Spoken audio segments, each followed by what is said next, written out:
Hello बच्चों, you are welcome in future study point. और आज आप पढ़ने जा रहे हैं यहाँ पर class 10 science chapter 11 electricity 20 most important question for CBSE 2024-25 board exam.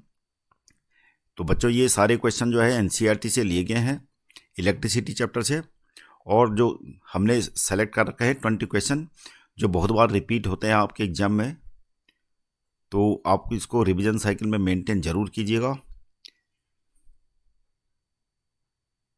है define the unit of current. तो करंट की डेफिनेशन क्या है? I equal to Q upon T.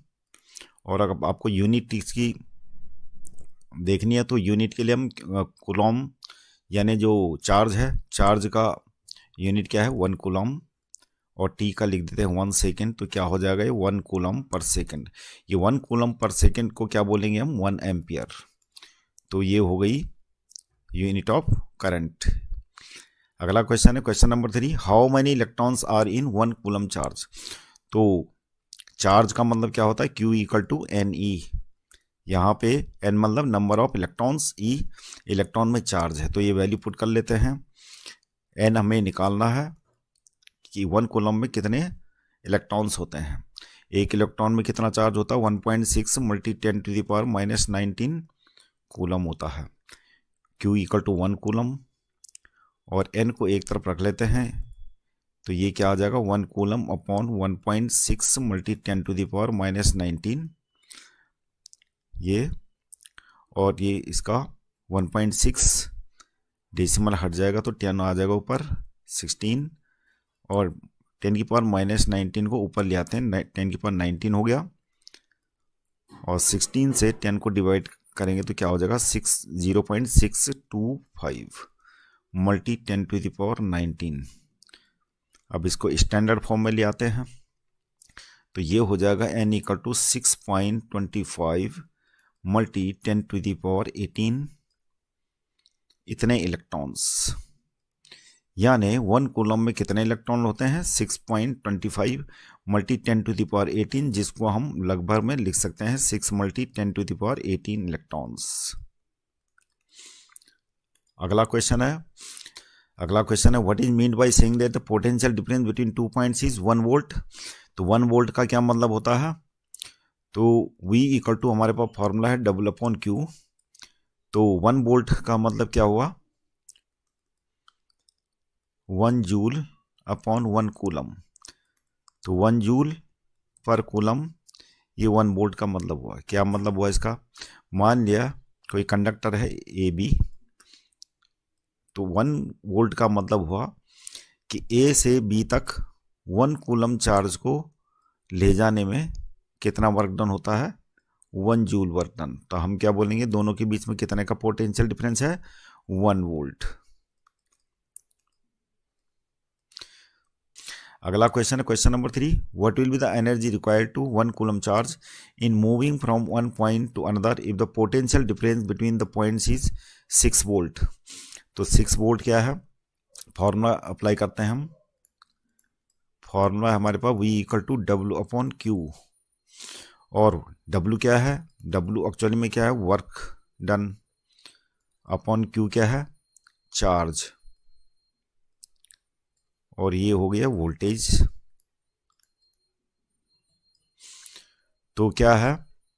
अगर वर्क डन को हम क्या लिख सकते हैं? Transfer of energy. तो इसको डेल्टा E लिख सकते हैं वर्क को, अपॉन Q हो गया, और V वैल्यू पुट कर लेते हैं 6 वोल्ट, और Q की जगह में लिख देते हैं 1 कूलम। तो क्या हो जाएगा? ये क्या है? 6 वोल्ट। तो डेल्टा E इक्वल टू क्या हो जाएगा? 6 मल्टी 1, तो ये क्या हो गया? 6 जूल डेल्टा E। तो कितनी energy required will be? 6 joule. तो ये आंसर हो जाएगा। अगला क्वेश्चन है 209 पेज में, on what factor does the resistance of conductor depend. तो resistance of the conductor depends on resistivity of the matter the conductor is made of, length of conductor जो L होती है, ये resistivity rho, area of cross section, और the type of matter. अगला question है, will current flow more easily through a thick wire और thin wire of the same material when connected to the same source, why? तो यहाँ पर जैसे कि हम जानते हैं कि जो रेजिस्टेंस होता है, रेजिस्टेंस इनवर्सली प्रोपोर्शनल टू क्या होता है, area of cross section. Area of cross section मतलब वायर कितनी मोटी है, इस पे ये एरिया ऑफ क्रॉस सेक्शन है। जैसे कि पतली वायर का एरिया ऑफ क्रॉस सेक्शन क्या होगा, कम होगा। ये क्या होगा, कम होगा। और ये क्या, ज़्यादा, मोर। थिक वायर का एरिया ऑफ क्रॉस सेक्शन क्या होगा, ज़्यादा होगा। तो रेजिस्टेंस क्या काम करता है, रेजिस्टेंस कौन सी फिजिकल प्रॉपर्टी है, resistance opposes the flow of current, flow of current. इसका मतलब क्या हुआ कि एरिया ऑफ क्रॉस सेक्शन जिसका ज़्यादा होगा उसका रेजिस्टेंस क्या होगा, कम होगा, और उसमें करंट आराम से मतलब कंडक्ट करेगा। तो इसका आंसर लिख देंगे हम कि current will flow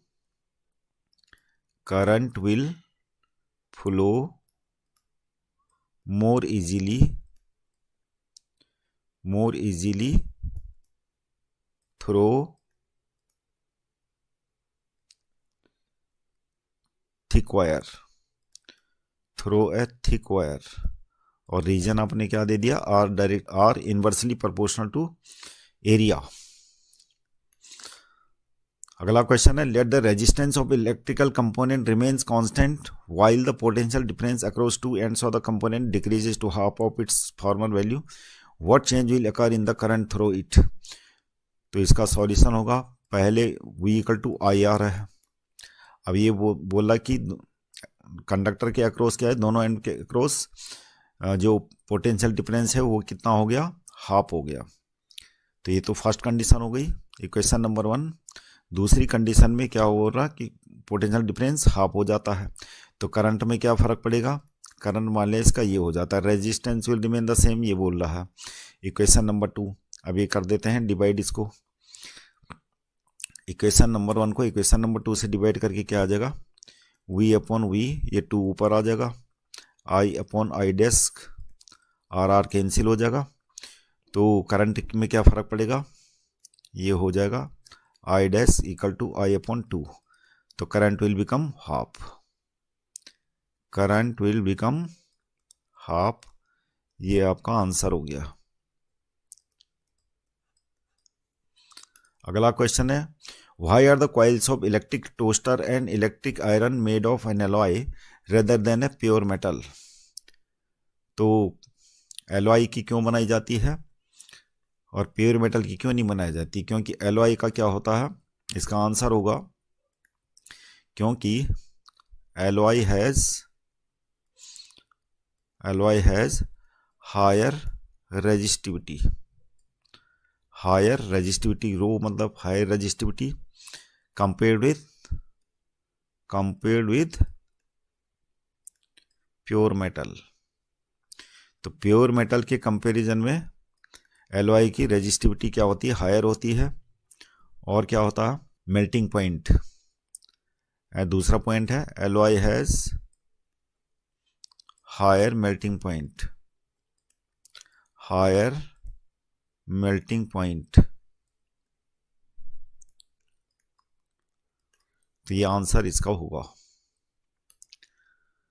question number 5, use the data in table 12.2 the NCERT book to answer the following questions, which among iron and mercury is better conductor? तो यहाँ पर टेबल देख लेते हैं, आयरन और मरकरी में बेटर कंडक्टर कौन होगा? तो आयरन क्या था, आयरन का रेजिस्टिविटी है यहाँ पे, मरकरी की रेजिस्टिविटी है कितनी, मरकरी की रेजिस्टिविटी है 94 × 10⁻⁻8 ओम मीटर, और आयरन की कितनी है, आयरन की रेजिस्टिविटी है 10 × 10⁻⁸ ओम मीटर। तो यहाँ पर देख रहे हैं हम लगभग मरकरी की रेजिस्टिविटी 8 टाइम्स है, मोर देन 8 टाइम्स। तो रेजिस्टिविटी ऑफ मरकरी कितनी है? More than 8 times. देयरफॉर इसकी रेजिस्टिविटी क्या होगी? ज़्यादा होगी, उसकी कंडक्टिविटी कम होगी। तो यहाँ पर आयरन का क्या होगा? Iron will have more conductivity. जिसकी रेजिस्टिविटी कम होती है उसकी कंडक्टिविटी ज़्यादा होती है। Iron will have more conductivity and therefore it will be a better conductor. Therefore it will be better conductor। तो रीजन ये है। अगला क्वेश्चन क्या बता रहा है? Which material is the best conductor? Table को देखना आपने, तो टेबल को देखते हुए सिल्वर की रेजिस्टिविटी सबसे कम है, तो रेजिस्टिविटी सबसे कम होने की वजह से इसकी कंडक्टिविटी क्या होगी? सबसे ज़्यादा होगी। रेजिस्टिविटी जिसकी सबसे कम होगी उसकी कंडक्टिविटी सबसे ज़्यादा होगी, और ये सबसे बेस्ट कंडक्टर होगा। तो इसका आंसर क्या होगा? सिल्वर। इसका आंसर होगा सिल्वर। रीजन आपने देना है, क्योंकि इसकी रेजिस्टिविटी क्या है? सबसे कम है। Therefore it's conductivity will be more. अगला क्वेश्चन है, draw schematic diagram of circuit consisting of a battery of 3 cells of 2 volt 5 ohm 8 ohm resistors and 12 ohm resistors and plug की all connected in series। तो आपको ये दिखा देनी है कि बैटरी क्या है। बैटरी है हमारे पास battery of 3 cells of 2 volt। तो ये 3 बैटरी दिखा दी, 3 सेल दिखा दिए बैटरी के, और 2 volt वोल्टेज है प्रत्येक की, और रजिस्टर दिखा देने हमने सीरीज में। ये हो गया आपका 5 ohm, और ये हो गया 8 ohm, और ये हो गया 12 ohm। एक प्लग की दिखा लेते हैं, और ये बन गया सर्किट। तो ऐसे ही दिखा देना था। अगला क्वेश्चन है, redraw the circuit of above question putting in an ammeter to measure the current through the resistors and voltmeter to measure the voltage across 12 ohm resistors. What would be the reading in the ammeter and the voltmeter. तो आपको वैसे ही diagram बना देना है जैसे पहले बनाया था। कर क्या करने को बता रही है, एक एमीटर भी लगाना है सर्किट में। तो एमीटर हमेशा सीरीज में लगता है। जैसे मतलब कि पॉजिटिव है तो ये नेगेटिव वाले से कनेक्ट करना है, और वोल्टामीटर हमने अटैच करना है 12 ohm के अक्रॉस, और वोल्टामीटर हमेशा पैरेलल में लगता है। तो 12 ohm के इसके साथ हम पैरेलल कनेक्शन लगा देंगे वोल्टामीटर का। इसके अक्रॉस हमें वोल्टेज मेजर करनी है। तो what would be the reading in ammeter and voltmeter. इसके लिए हमें पहले तो नेट रेजिस्टेंस निकालना पड़ेगा। तो टोटल रेजिस्टेंस कितना हो जाएगा सर्किट का? R equal to R1 plus R2 plus R3। तो कितना है टोटल? 5 प्लस 8 प्लस 12 25 ओम आ गया। ये तो हुआ total resistance of the circuit. और वोल्टेज कितनी है? वोल्टेज है 2 × 3, 3 सेल हैं 2 वोल्ट के, तो 6 वोल्ट हमारा ये वोल्टेज आ गई। तो अब हमें करंट निकालना है, ओम्स लॉ से निकाल लेते हैं। तो करंट इक्वल टू हो जाएगा V/R। वोल्टेज कितनी है? 6, और रेजिस्टेंस है 25। अब 25 से 6 को डिवाइड कर लेते हैं, तो ये आ जाएगा हमारा 0.24 एम्पियर ये हमारा करंट आ गया, इतना फ्लो हो रहा होगा करंट 0.24 एम्पियर इसमें। और हमें ये एमीटर की रीडिंग क्या हो जाएगी, रीडिंग ऑफ एमीटर हो जाएगी 0.24 एम्पियर। अब निकालनी है हमें रीडिंग ऑफ वोल्टामीटर, यानी 12 ओम के अक्रॉस कितना वो होगा वोल्टेज। तो ये निकालने के लिए फिर ओम्स लॉ लगाएंगे, यानी वोल्टेज अक्रॉस 12 ओम कितना होगा voltage, V equal to IR होता है।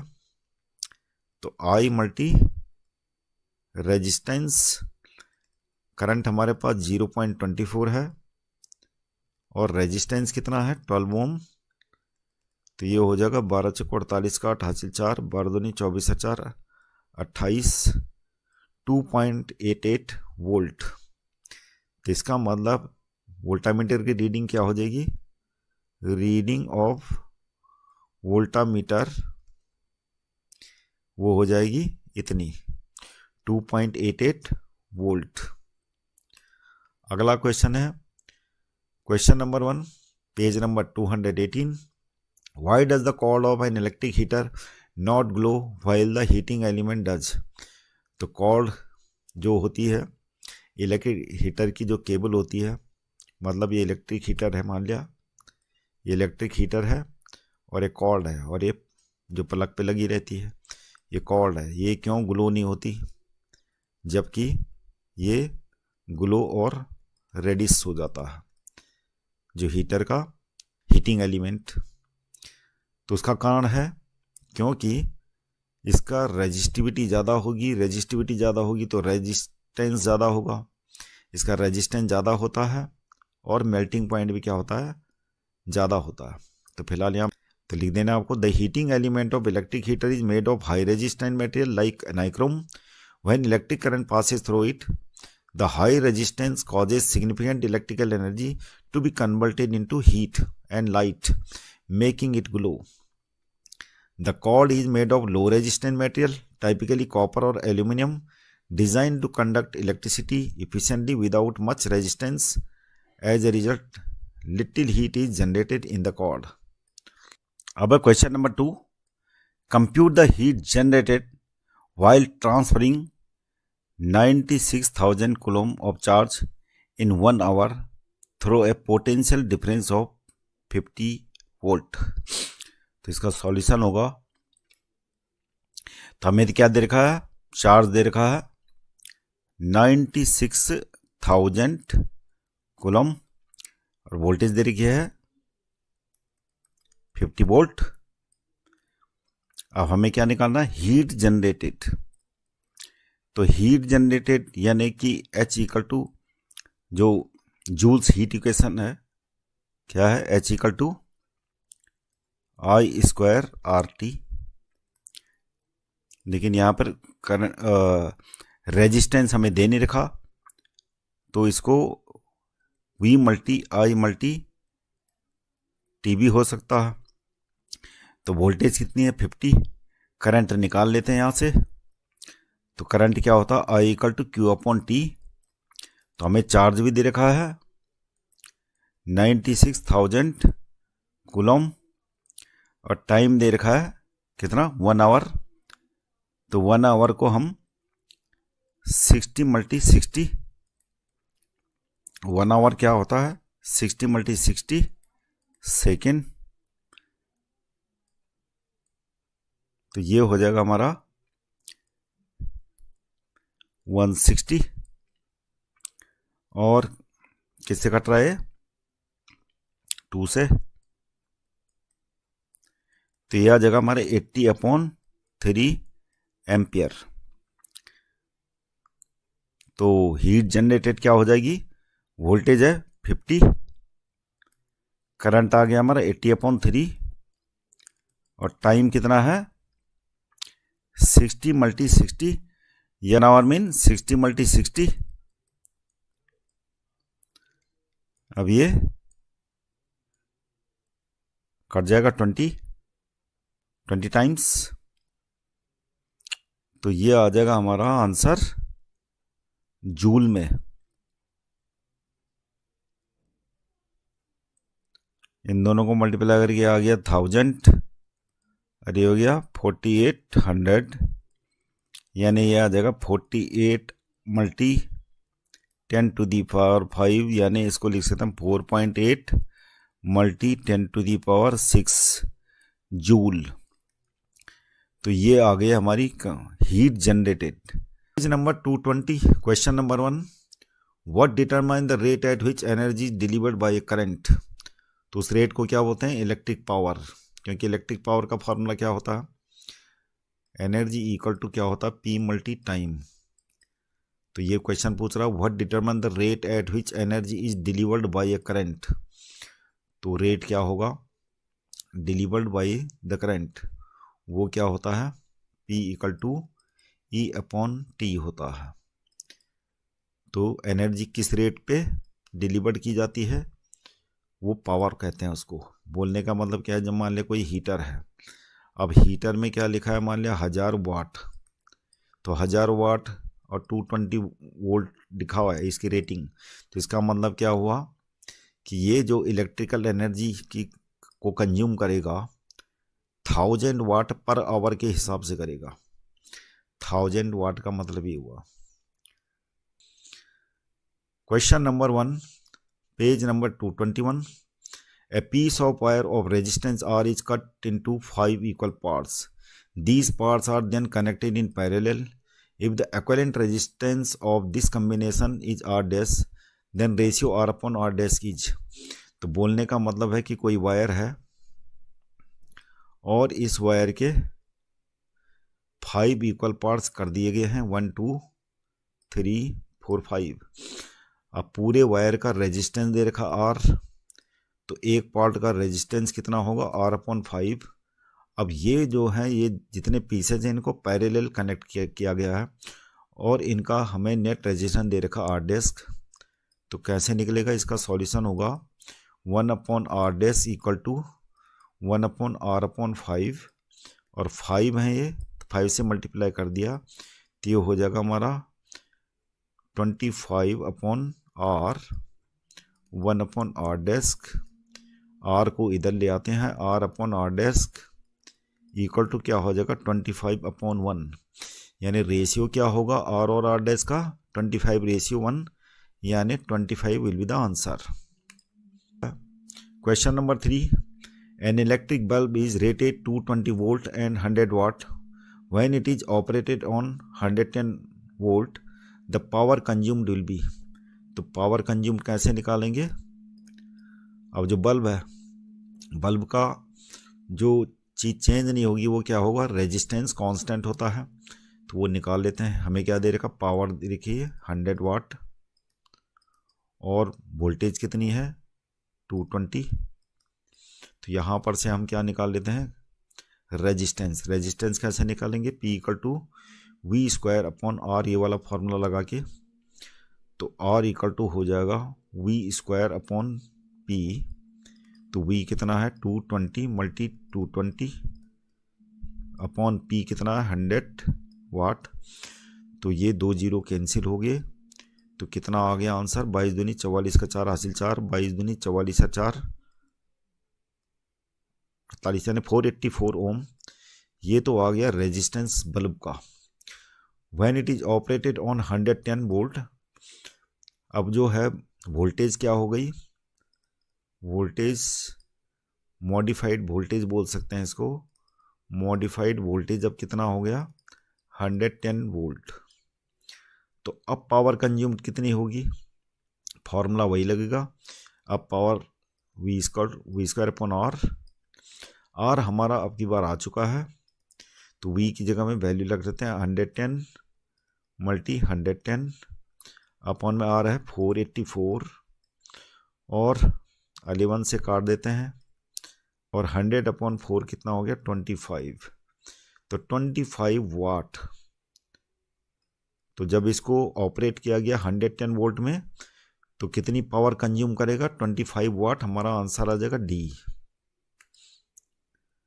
To conducting wires of the same material and of equal lengths and diameters are first connected in series and then parallel in circuit across same potential difference.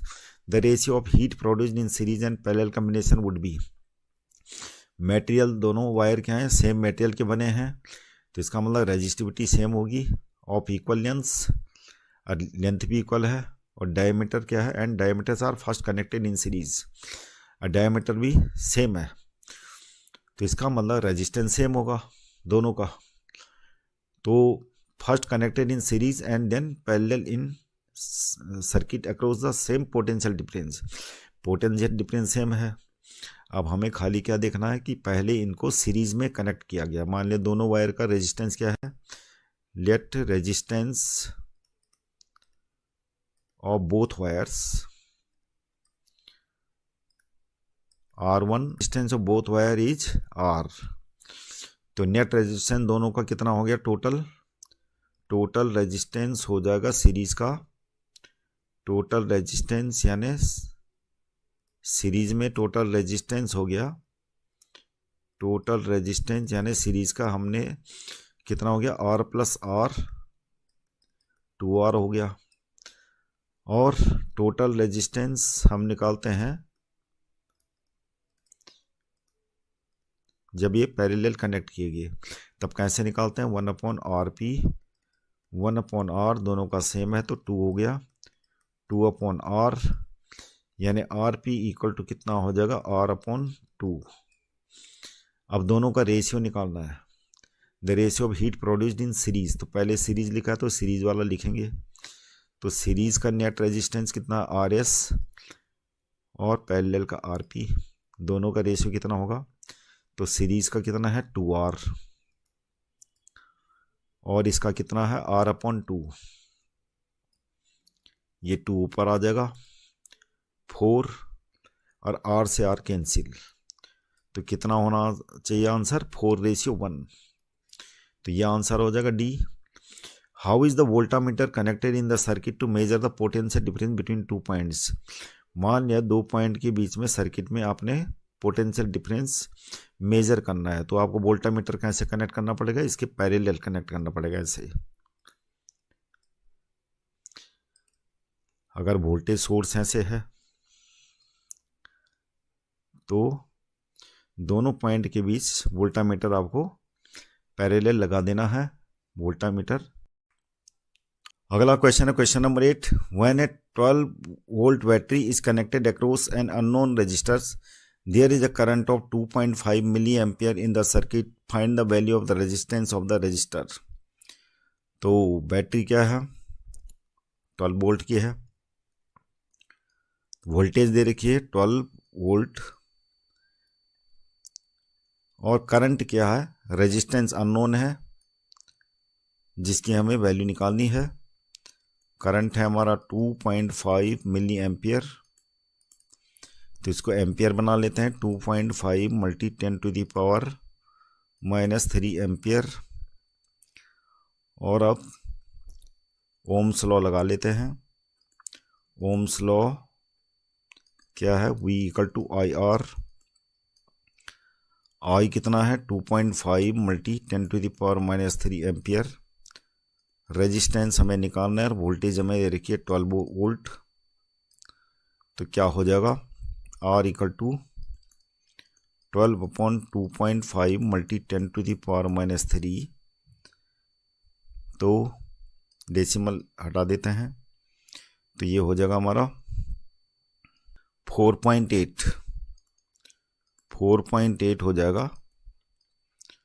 10⁻³ को ऊपर ले जाते हैं, तो ये हो गया हमारा इतना ओम, यानी रेजिस्टेंस कितना आ गया, अननोन जो रेजिस्टेंस था वो आ गया हमारा 4.8.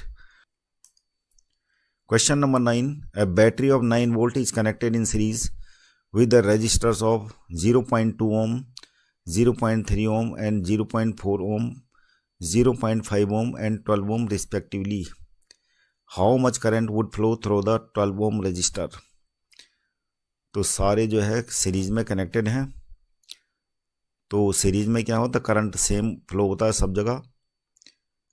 तो हमें नेट रेजिस्टेंस निकालना पड़ेगा टोटल सीरीज में जो कनेक्टेड हैं रजिस्टर्स, इनका नेट रेजिस्टेंस होगा R1 plus R2 plus R3 R4 plus R5, 0.2 ohm plus 0.3 plus 0.4 0.5 12, ये हो जाएगा 3 और 2 5 और 4 9 और 5 14 1.4 प्लस 12 यानी कितना आ गया 13.4 ओम नेट रेजिस्टेंस आ गया। How much current would flow through 12 ओम, तो वोल्टेज कितनी है, वोल्टेज दे रखी है हमें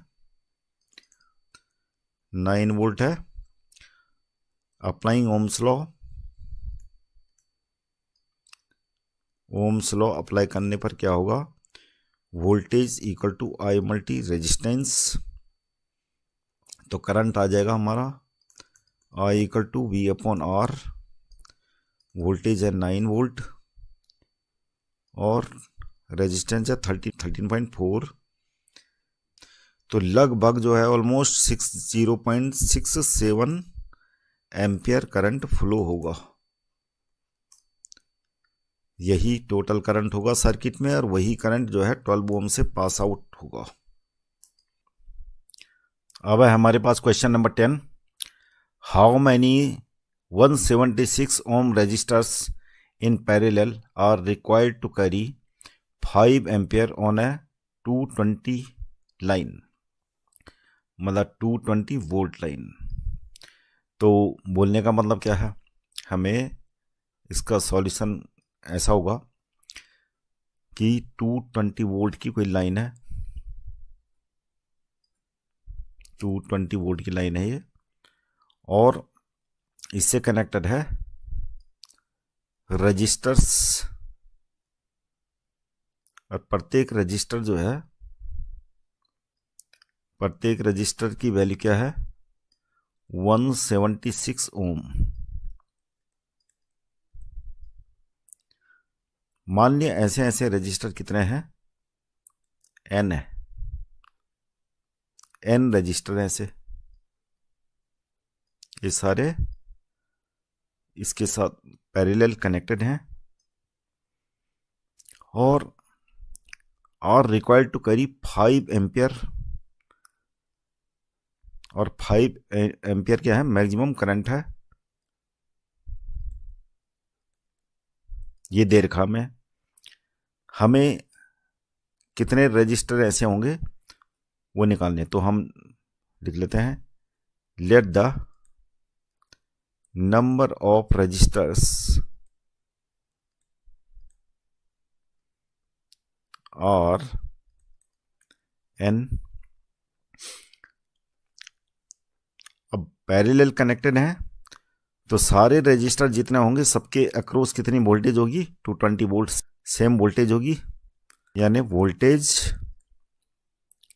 across each resistor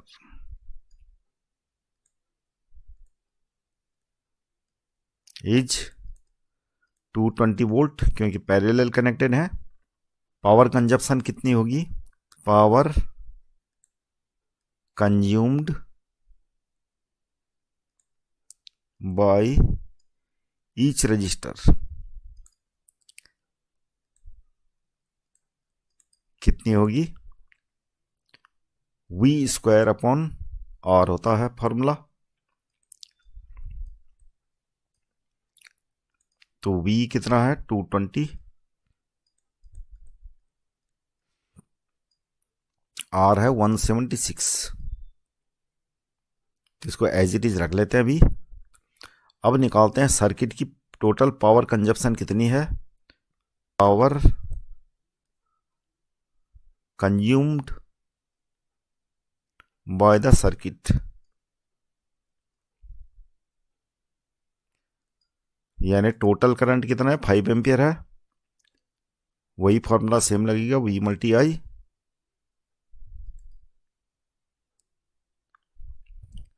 voltage multi current, voltage है 220 करंट है 5, ये हो जाएगा 1100 वाट। तो power consumed by each resistor ये थी, तो n रजिस्टर के द्वारा कितनी पावर कंज्यूम की गई होगी? पावर, ये हो जाएगा power consumed all resistors equal to power consumed by circuit, power consumed by circuit. तो ये हो जाएगा, एक रजिस्टर इतनी पावर कंज्यूम करता है, तो n रजिस्टर कितना करेंगे? n से मल्टीप्लाई कर देंगे, और पावर कंज्यूम्ड बाय सर्किट क्या है? 1100, ये दोनों इक्वल होंगे। तो n इक्वल टू हमारा हो जाएगा 1100 multi 176 upon 220 multi 220, 2 zero cancel हो गए, 11 2 जाइए और 2 से काट देते हैं इसको, 88, 22 से 88 कट गया 4 टाइम्स, तो n इक्वल टू 4 आ गया। तो जैसे क्वेश्चन में पूछ रहा था हाउ मैनी 176 ओम रजिस्टर्स, तो देयर विल बी 4 रजिस्टर्स। तो ये आंसर आ गया हमारा। अगला क्वेश्चन है, so how you would connect 3 resistors each of resistance 6 ohm so that combination has a resistance of 9 ohm. तो रेजिस्टेंस एक रजिस्टर का है 6 ओम और 3 रजिस्टर है हमारे पास, तो इनको कैसे कनेक्ट करेंगे हम कि नेट रेजिस्टेंस क्या होना चाहिए? 9 ओम। तो अगर हम सीरीज में कनेक्ट करते हैं 6 ओम के 3 रजिस्टर, तो क्या हो जाएगा? 18 ओम।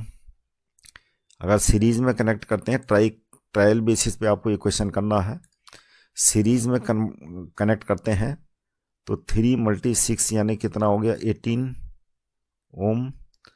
और अगर पैरेलल में कनेक्ट करते हैं तो पैरेलल में कनेक्ट करके क्या हो जाएगा? 1/6 1/6 1/6 यानी 3/6 यानी RP इक्वल टू 2 होगा। तो ये तो हो नहीं सकता, तो हम ये कर सकते हैं ट्रायल बेसिस पे, 2 रजिस्टर को हम क्या कर देते हैं? पैरेलल कनेक्ट कर देते हैं, और एक रजिस्टर को हम क्या करेंगे? इन दोनों रजिस्टर के सीरीज में कनेक्ट कर लेते हैं। तो ये 6 ओम हो गया, ये 6 ओम 6 ओम। तो नेट रेजिस्टेंस क्या होगा? नेट रेजिस्टेंस RP में लेंगे, यानी पैरेलल में क्या हो जाएगा नेट रेजिस्टेंस? ये हो जाएगा, जो पैरेलल का नेट रेजिस्टेंस है 1/RP इक्वल टू 1/6 प्लस 1/6, तो ये हो गया 2/6 1/RP। तो RP हो जाएगा हमारा कितना? 6/2 यानी कितना हो गया? 3 ओम। और 6 ओम के साथ कनेक्ट करके क्या हो जाएगा? ये ऐसे हो जाएगा। अभी दोनों का क्या हो गया? नेट रेजिस्टेंस 3 ओम हो गया और ये 6 ओम। तो नेट कितना हो गया? नेट रेजिस्टेंस इस केस में नेट रेजिस्टेंस कितना हो गया? 6 + 3 9 ओम। तो इसका मतलब 2 रजिस्टर हमने पैरेलल में लगा देना है और उनके साथ एक रजिस्टर सीरीज में लगा देना है। तो ये हो गया फर्स्ट वाले का आंसर। सेकंड वाले का क्या देखना आपको? अब ये तो ट्राई कर चुके हम, अब हम क्या करेंगे? तीनों तो पैरेलल में हो नहीं सकते, हम ये करते हैं अरेंजमेंट इसका कि 2 रजिस्टर को लगा लेते हैं सीरीज में और तीसरे रजिस्टर को लगा देते हैं इनके पैरेलल। अब देखते हैं चेक करके। ये हो गया 6 ओम 6 ओम। तो सीरीज में कनेक्ट करके कितना आ गया, इन दोनों का क्या हो जाएगा, ये 12 ओम हो जाएगा और ये ऑल पैरेलल में है 6 ओम। अब इनका नेट निकाल देते हैं रेजिस्टेंस।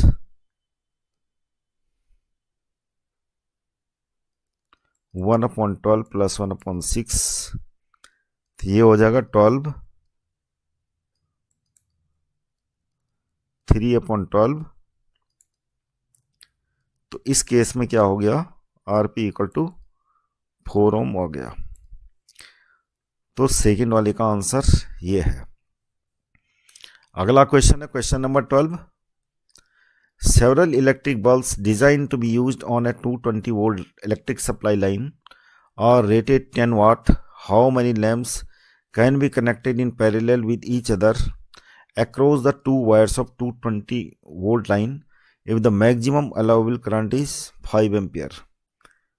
तो लाइन कितनी है, 220 वोल्ट की है और इसके अक्रॉस हमें क्या है, बल्ब लगाने हैं जो कि पैरेलल कनेक्टेड हैं एक दूसरे से।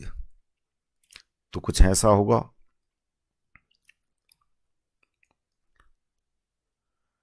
ये सारे बल्ब क्या हैं, पैरेलल हैं। और मान लिए ये बल्ब कितने हैं, n है, तो n बल्ब हैं और टोटल करंट कितना है, 5 एम्पियर और प्रत्येक बल्ब की रेटिंग दे रखी है 10 वाट, यानी वोल्टेज अक्रॉस ईच बल्ब कितनी होगी, 220 वोल्ट, क्योंकि पैरेलल कनेक्टेड है। और पावर तो हमें दे रखी है, पावर ऑफ ईच बल्ब 10 वाट है। क्योंकि पैरेलल कनेक्टेड है तो total power consumed by the bulbs कितनी होगी, total power consumed by the bulb, जब पैरेलल में कनेक्टेड होगी तो सबकी पावर दे रखी होगी, तो क्या होता, टोटल पावर ऐसे निकालते हैं जितने भी बल्ब हैं n बल्ब तक। अब सबकी पावर क्या है, 10 है, 10 प्लस 10 प्लस n बल्ब, तो कितना हो जाएगा, 10n watt. Total power of circuit क्या हो जाएगी, पावर ऑफ सर्किट यानी पावर कंज्यूम्ड बाय सर्किट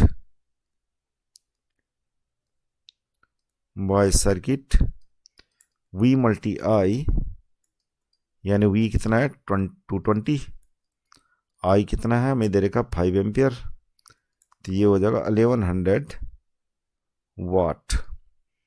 अब ये और ये क्या है, सेम है, बल्ब जो पावर कंज्यूम्ड बाय सर्किट क्या होगा, power consumed by the bulb, तो हम 10n इक्वल टू 1100 कर देते हैं, तो n इक्वल टू कितना आ जाएगा हमारा 110 बल्ब्स, आंसर। अगला क्वेश्चन है question number 13। A hot plate of an electric oven connected to a 220 volt line has two resistance coils A and B, each of 24 ohm resistance, which may be used separately, in series or in parallel. What are currents in three cases? तो जो यह इसका solution होगा, question में ये बता रहा कि अगर पहला केस है, आपको ये इंडिविजुअल कनेक्ट करना है 220 वोल्ट लाइन से। पहला केस है 220 वोल्ट लाइन से एक रजिस्टर हमें कनेक्ट करना है और वोल्टेज है 220। तो इस केस में करंट कितना फ्लो होगा वो निकालना है। पहले केस में सपोज करो I1 करंट फ्लो होता है, तो रेजिस्टेंस तो हमें दे रखा रेजिस्टेंस 24 ओम और वोल्टेज है 220 वोल्ट। ओम्स लॉ लगा लेते हैं, V equal to I R. तो वोल्टेज है 220 और I1 मल्टी रेजिस्टेंस क्या है 24, तो I1 हो जाएगा हमारा 220/24, जो कि डिवाइड करके आ जाएगा हमारा कितना 9.2 एम्पियर। तो ये पहले केस में तो 9.2 एम्पियर फ्लो होगा करंट। सेकंड केस में क्या होगा, this is the first case, second case में होगा, सेकंड केस में बता रहा कि सीरीज में कनेक्ट करना दोनों को। तो सीरीज में कनेक्ट करने के बाद दोनों को सीरीज में कनेक्ट करना है। ये है 24 ओम। तो अब की बार रेजिस्टेंस क्या हो जाएगा टोटल, अब की बार रेजिस्टेंस हो जाएगा 24 ओम प्लस 24 ओम यानी 48 ओम। और वही अप्लाई करना आपको ohm's law, V equal to I2। इस केस में I2 करंट फ्लो होता है, I2 मल्टी R। I2 निकालना हमें, रेजिस्टेंस 48 हो गया, वोल्टेज वही है 220, तो I2 हो जाएगा हमारा 220/48 और ये डिवाइड करके आ जाएगा हमारा 4.6 एम्पियर। थर्ड केस में क्या बता रहा कि तीनों को पैरेलल कनेक्ट, दोनों को पैरेलल कनेक्ट करना है। 24 ओम और ये पैरेलल कनेक्ट कर दिया 24 ओम।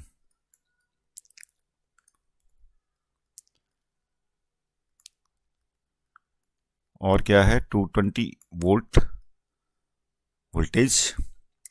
तो नेट रेजिस्टेंस हो जाएगा 1/R 1/24 प्लस 1/24 इक्वल टू हो जाएगा 2/24, यानी ये हो जाएगा हमारा कितना 20, मतलब R इक्वल टू हो जाएगा हमारा 24/2 यानी 12 ओम। अब क्या निकाल देना है, करंट निकाल देना है। तो करंट I3 क्या हो जाएगा यहाँ पे, I3 equal to voltage upon resistance होता, तो वोल्टेज कितनी है 220/12 और ये डिवाइड करके आ जाएगा हमारा कितना,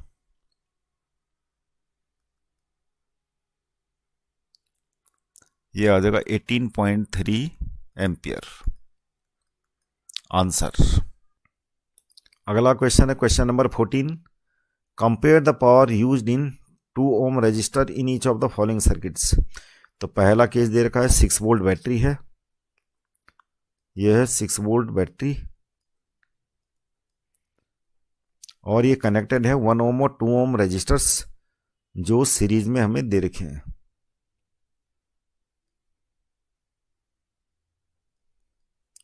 ये 1 ओम है और ये 2 ओम।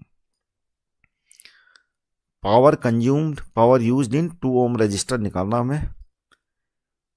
तो ये वोल्टेज पहली बात है 1 ओम और 2 ओम में डिस्ट्रीब्यूट कैसे होगी, जिस हिसाब से इनकी रेजिस्टेंस की वैल्यू दे रखी है।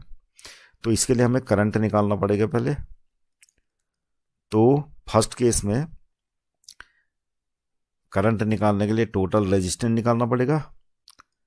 तो net resistance of the circuit क्या हो जाएगा, नेट रेजिस्टेंस पहले केस में हो जाएगा 1 ohm plus 2 ohm equal to 3 ohm.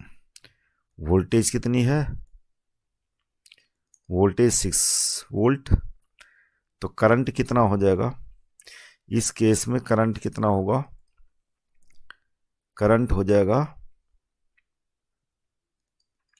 Voltage upon resistance, यानी वोल्टेज कितनी है 6, रेजिस्टेंस है 3, तो 2 एम्पियर करंट होगा इसमें फ्लो। अब निकालते थे वोल्टेज अक्रॉस 2 ओम तो वोल्टेज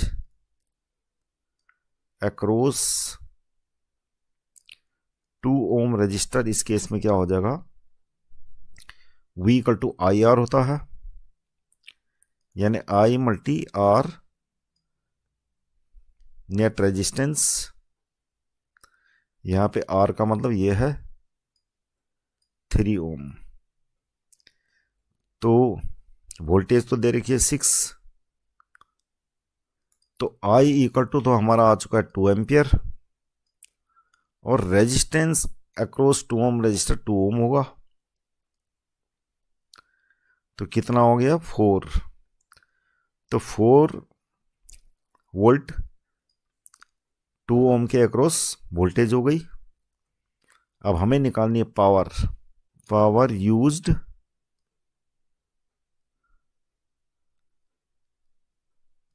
इन 2 ओम रजिस्टर, कितना हो जाएगा V स्क्वायर अपॉन R। तो V वोल्टेज तो हमारी आ गई कितनी 4 मल्टी 4, और रेजिस्टेंस कितना है 2 है, मतलब 2 ओम का रजिस्टर है तो 2 रेजिस्टेंस होगा उसका। तो कितना हो गया 8 watt. This is the power used by 2 ohm resistors here in this case. Second case में क्या होगा, 4 वोल्ट की बैटरी है, तो बैटरी इस केस में 4 वोल्ट की है, जो कि 2 पैरेलल रजिस्टर्स हैं उनसे कनेक्टेड है।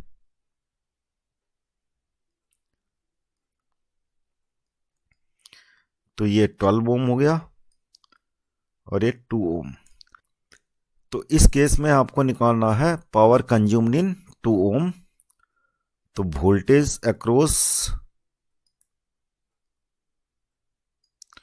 2 ओम रजिस्टर क्या होगा 4 वोल्ट ही होगी, क्योंकि पैरेलल कनेक्शन है। तो 2 ओम और 12 ओम के अक्रॉस सेम वोल्टेज होगी, और रेजिस्टेंस हमें दे रखा 2। तो power consumed, power used by 2 ohm resistor कितना होगा इस केस में, V square upon R same. Voltage क्या होगी 4 ही होगी, इसमें 4 मल्टी 4, रेजिस्टेंस 2 दे रखा है, तो इस केस में भी जो है 8 वाट पावर होगी कंज्यूम्ड बाय 2 ओम रजिस्टर्स। अगला क्वेश्चन है question number 15। 2 lamps, one rated 100 watt at 220 volt and the other 60 watt at 220 volt are connected in parallel to electric main supply. What current is drawn from the line if the supply voltage is 220 volt? तो supply क्या है 220 volt है, और 2 lamps, one rated 100 watt and other 60 watt at 220 volt are connected in parallel. अब क्या है कि दोनों पैरेलल हैं।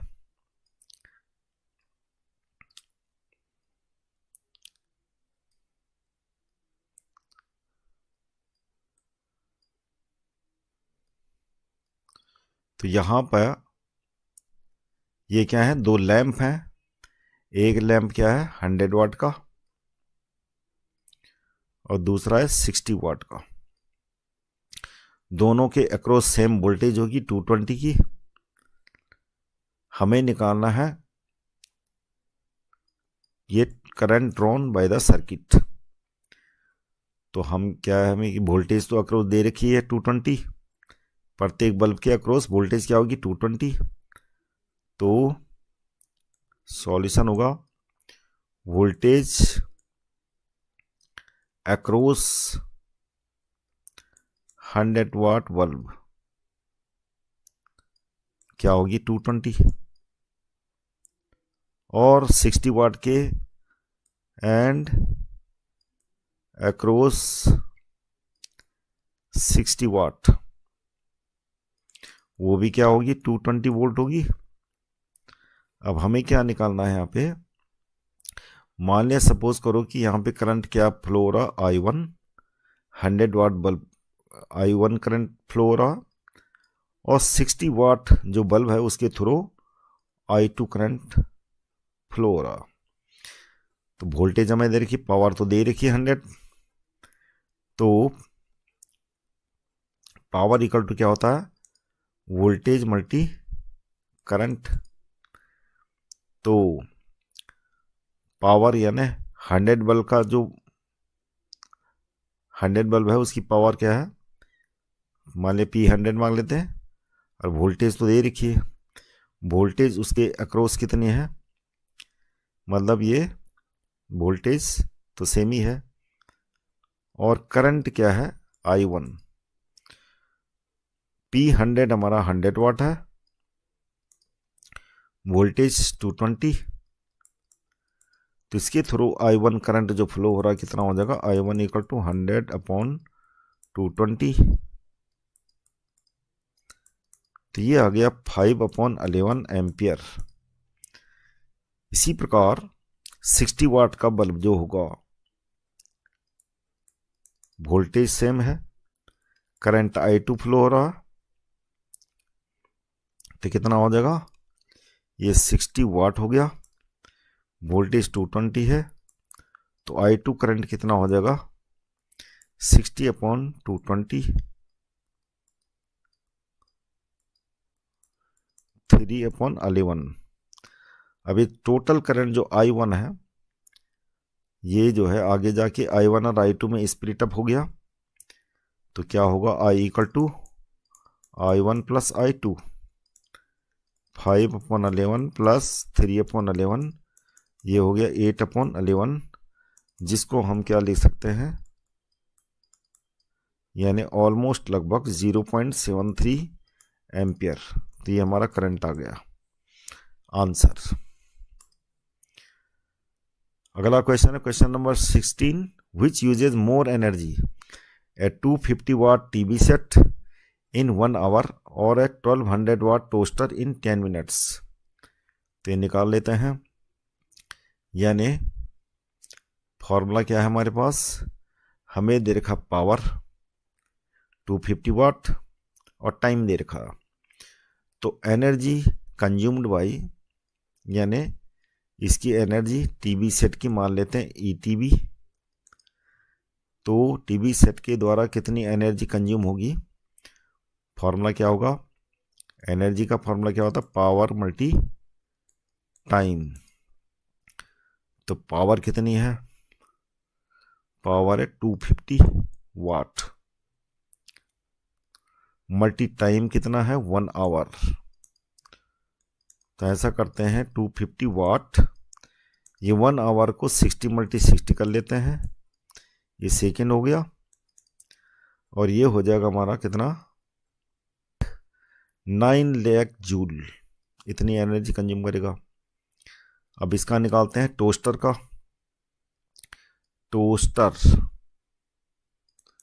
टोस्टर कितनी एनर्जी कंज्यूम करेगा, ये हो जाएगा 1200 और 10 मिनट्स, ये टाइम हो गया। 10 मिनट्स को हम सेकंड में चेंज कर लेते हैं, 10 मल्टी जगह 10 × 60, 1200 × 600, तो ये हो जाएगा 72, तो 7,20,000 जूल। तो इसका मतलब एनर्जी कंजप्शन किसकी ज़्यादा होगी, इसकी, टीवी सेट की। तो TV set will use more energy.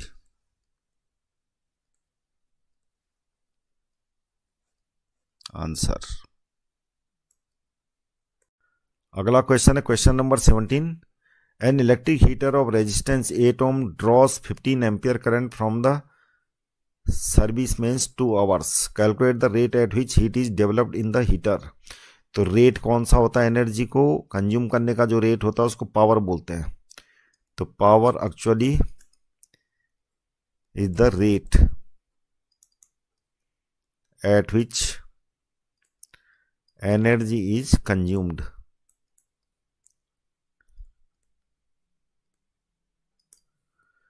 Electric heater of resistance 8 ohm, resistance कितना है इसका, रेजिस्टेंस है इलेक्ट्रिक हीटर का 8 ओम, और करंट कितना ड्रॉ करता है ये, करंट है 15 एम्पियर,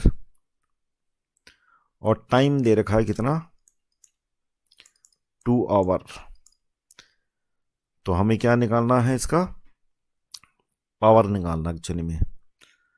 तो एनर्जी निकाल लेते हैं। तो पावर इक्वल टू क्या होता है, E अपॉन टी।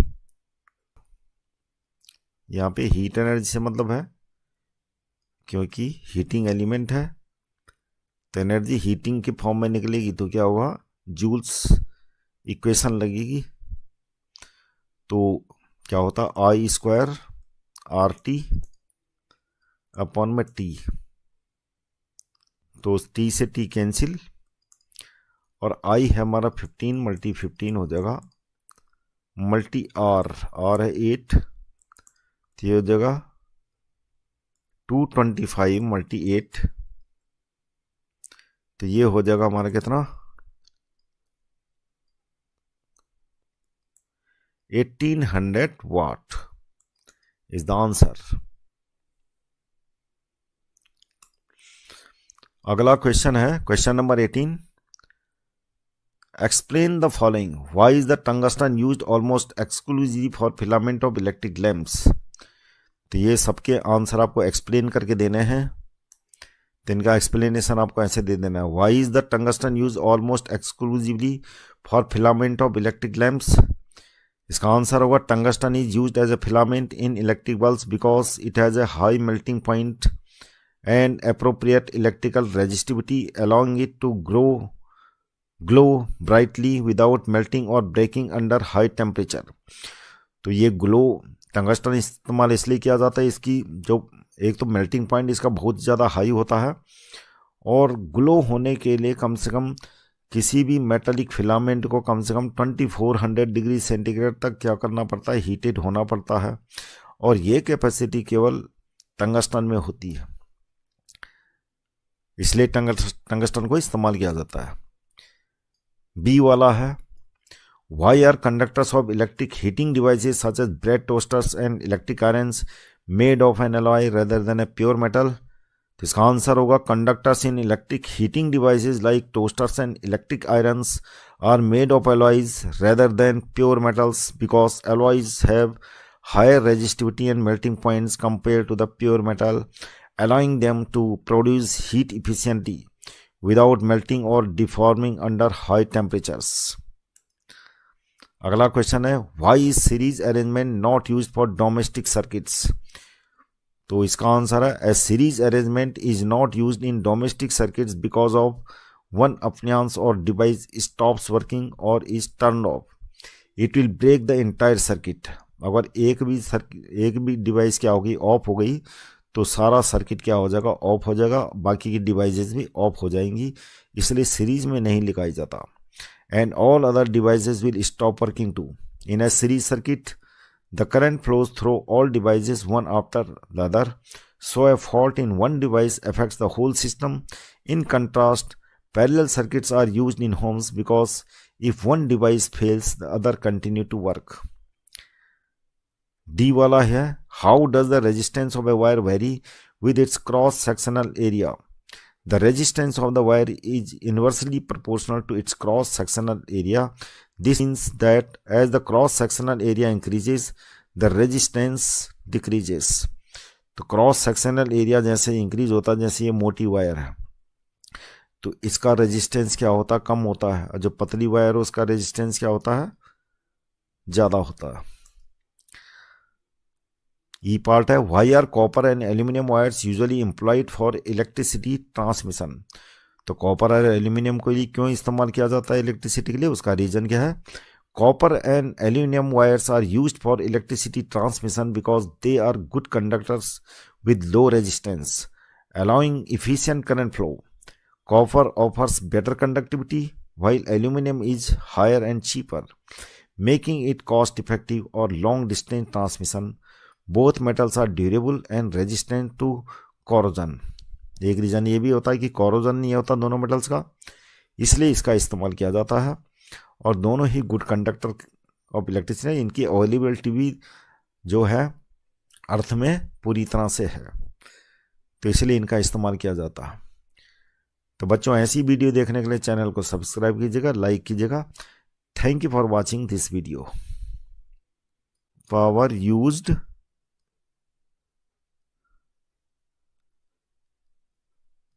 इन 2 ohm रजिस्टर कितना हो जाएगा? V² upon R। तो V वोल्टेज तो हमारी आ गई कितनी? 4 × 4 और रेजिस्टेंस कितना है? 2 है, मतलब 2 ओम का रजिस्टर है तो 2 रेजिस्टेंस होगा उसका। तो कितना हो गया? 8 watt. This is the power used by 2 ohm resistors here in this case। Second case में क्या होगा? 4 वोल्ट की बैटरी है, तो बैटरी इस केस में 4 वोल्ट की है,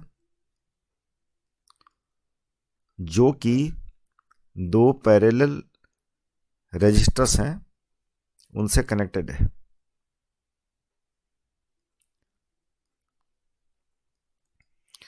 तो ये 12 ohm हो गया और ये 2 ohm। तो इस केस में आपको निकालना है पावर कंज्यूम्ड इन 2 ohm। तो वोल्टेज अक्रॉस 2 ohm रजिस्टर क्या होगा? 4 वोल्ट ही होगी, क्योंकि पैरेलल कनेक्शन है।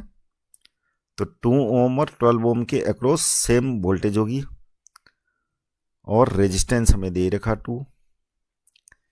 तो power consumed, power used by 2 ohm register कितना होगा इस केस में?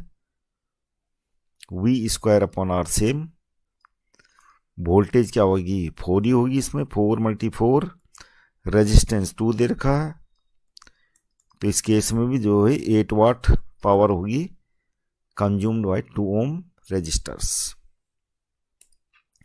अगला क्वेश्चन है question number 15। 2 lamps, one rated 100 watt at 220 volt and the other 60 watt at 220 volt are connected in parallel to electric main supply. What current is drawn from the line if the supply voltage is 220 volt? तो supply क्या है? 220 volt है, और 2 lamps, one rated 100 watt and other 60 watt at 220 volt are connected in parallel। अब क्या है कि दोनों पैरेलल हैं।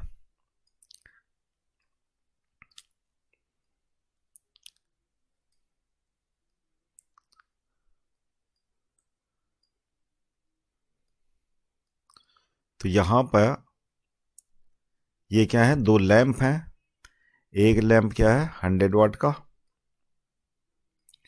और दूसरा है 60 वाट का। दोनों के अक्रॉस सेम वोल्टेज होगी 220 की। हमें निकालना है ये current drawn by the circuit. तो हम क्या है, हमें कि वोल्टेज तो अक्रॉस दे रखी है 220, प्रत्येक बल्ब के अक्रॉस वोल्टेज क्या होगी? 220। तो सॉल्यूशन होगा वोल्टेज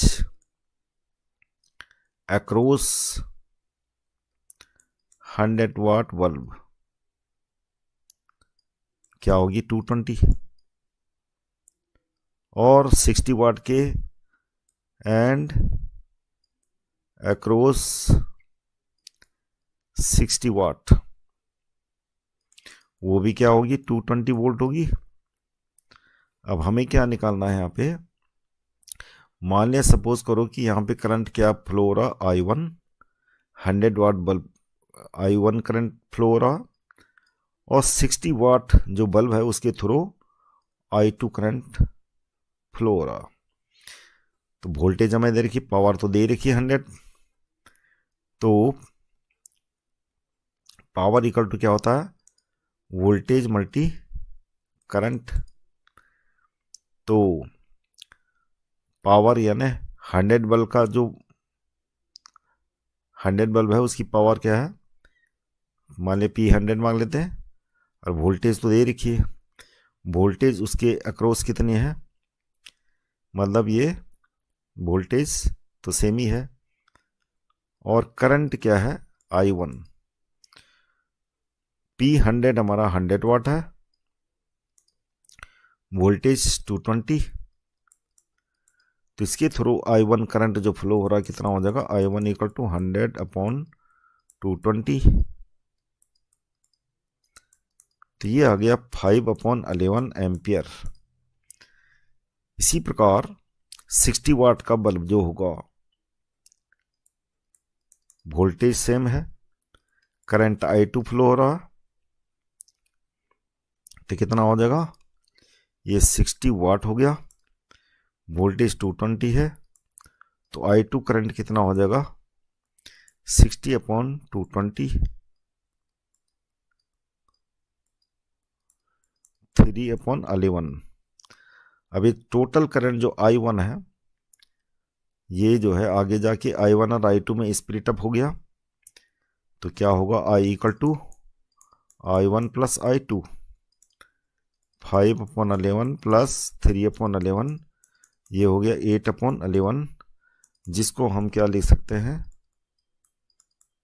यानी ऑलमोस्ट लगभग 0.73 एम्पियर। तो ये हमारा करंट आ गया आंसर। अगला क्वेश्चन है question number 16, which uses more energy, a 250 watt TV set in 1 hour और a 1200 watt toaster in 10 minutes.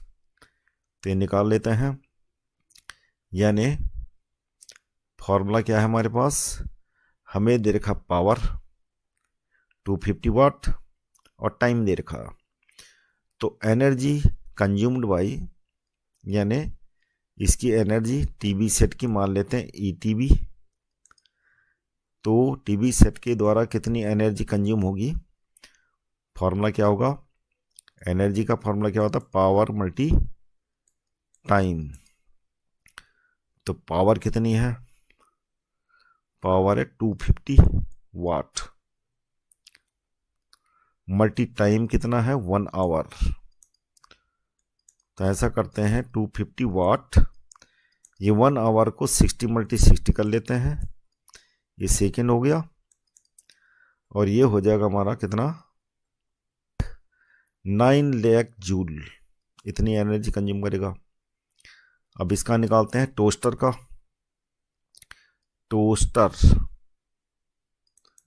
Toaster कितनी एनर्जी कंज्यूम करेगा, ये हो जाएगा 1200 और 10 मिनट्स, ये टाइम हो गया। 10 मिनट्स को हम सेकंड में चेंज कर लेते हैं, 10 मल्टी जगह 10 मल्टी 60, 1200 मल्टी 600, तो ये हो जाएगा 72, तो 7,20,000 जूल। तो इसका मतलब एनर्जी कंजप्शन किसकी ज़्यादा होगी, इसकी टीवी सेट की। तो TV set will use more energy.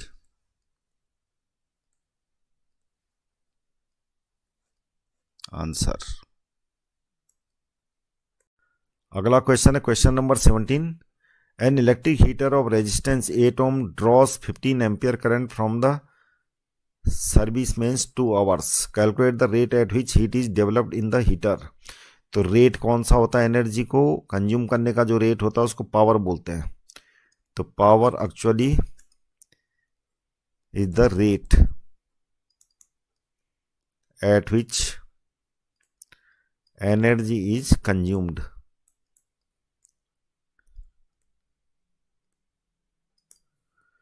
Electric heater of resistance 8 ohm. Resistance कितना है इसका? रेजिस्टेंस है इलेक्ट्रिक हीटर का 8 ओम, और करंट कितना ड्रॉ करता है ये? करंट है 15 एम्पियर, और टाइम दे रखा है कितना? 2 आवर। तो हमें क्या निकालना है? इसका पावर निकालना एक्चुअली में। तो एनर्जी निकाल लेते हैं। तो पावर इक्वल टू क्या होता है? E upon T. यहाँ पे हीट एनर्जी से मतलब है, क्योंकि हीटिंग एलिमेंट है तो एनर्जी हीटिंग के फॉर्म में निकलेगी, तो क्या होगा? जूल्स इक्वेशन लगेगी। तो क्या होता? आई स्क्वायर आर टी अपॉन में टी। तो टी से टी कैंसिल, और आई है हमारा 15 मल्टी 15 हो जाएगा, मल्टी आर है 8, तो ये हो जाएगा 225 मल्टी 8, तो ये हो जाएगा हमारा कितना? 1800 वाट इज द आंसर। अगला क्वेश्चन है question number 18। Explain the following. Why is the tungsten used almost exclusively for filament of electric lamps. तो ये सबके आंसर आपको एक्सप्लेन करके देने हैं, तो इनका एक्सप्लेनेशन आपको ऐसे दे देना है। Why is the tungsten use almost exclusively for filament of electric lamps. इसका आंसर होगा tungsten is used as a filament in electric bulbs because it has a high melting point and appropriate electrical resistivity, allowing it to glow brightly without melting or breaking under high temperature। तो ये glow tungsten इस्तेमाल इसलिए किया जाता है, इसकी जो एक तो मेल्टिंग पॉइंट इसका बहुत ज़्यादा हाई होता है, और ग्लो होने के लिए कम से कम किसी भी मेटालिक फिलामेंट को कम से कम 2400 डिग्री सेंटीग्रेड तक क्या करना पड़ता है? हीटेड होना पड़ता है, और ये कैपेसिटी केवल टंगस्टन में होती है, इसलिए टंगस्टन को इस्तेमाल किया जाता है।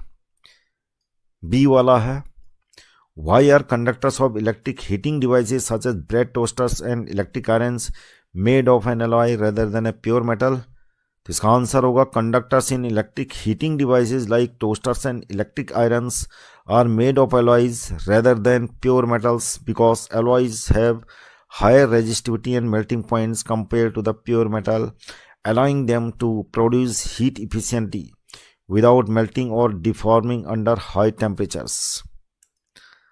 अगला क्वेश्चन है, why is series arrangement not used for domestic circuits।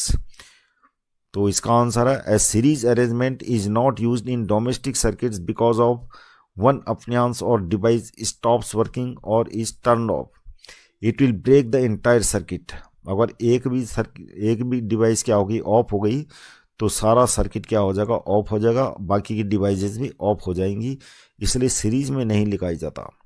And all other devices will stop working too. In a series circuit the current flows through all devices one after the other, so a fault in one device affects the whole system. In contrast parallel circuits are used in homes because if one device fails the other continue to work. D वाला है, how does the resistance of a wire vary with its cross sectional area. The resistance of the wire is inversely proportional to its cross sectional area. This means that as the cross sectional area increases the resistance decreases. तो cross sectional area जैसे increase होता है, जैसे ये मोटी wire है तो इसका रेजिस्टेंस क्या होता है? कम होता है, और जो पतली वायर है उसका रेजिस्टेंस क्या होता है? ज़्यादा होता है। ई पार्ट है, why are copper and aluminium wires usually employed for electricity transmission. तो कॉपर और एल्यूमिनियम को ही क्यों इस्तेमाल किया जाता है इलेक्ट्रिसिटी के लिए? उसका रीजन क्या है? Copper and aluminium wires are used for electricity transmission because they are good conductors with low resistance, allowing efficient current flow. Copper offers better conductivity while aluminum is higher and cheaper, making it cost effective or long distance transmission. Both metals are durable and resistant to corrosion. एक reason ये भी होता है कि corrosion नहीं होता दोनों metals का, इसलिए इसका इस्तेमाल किया जाता है। और दोनों ही गुड कंडक्टर ऑफ इलेक्ट्रिसिटी, इनकी अवेलेबिलिटी भी जो है अर्थ में पूरी तरह से है, तो इसलिए इनका इस्तेमाल किया जाता है। तो बच्चों, ऐसी वीडियो देखने के लिए चैनल को सब्सक्राइब कीजिएगा, लाइक कीजिएगा। Thank you for watching this video.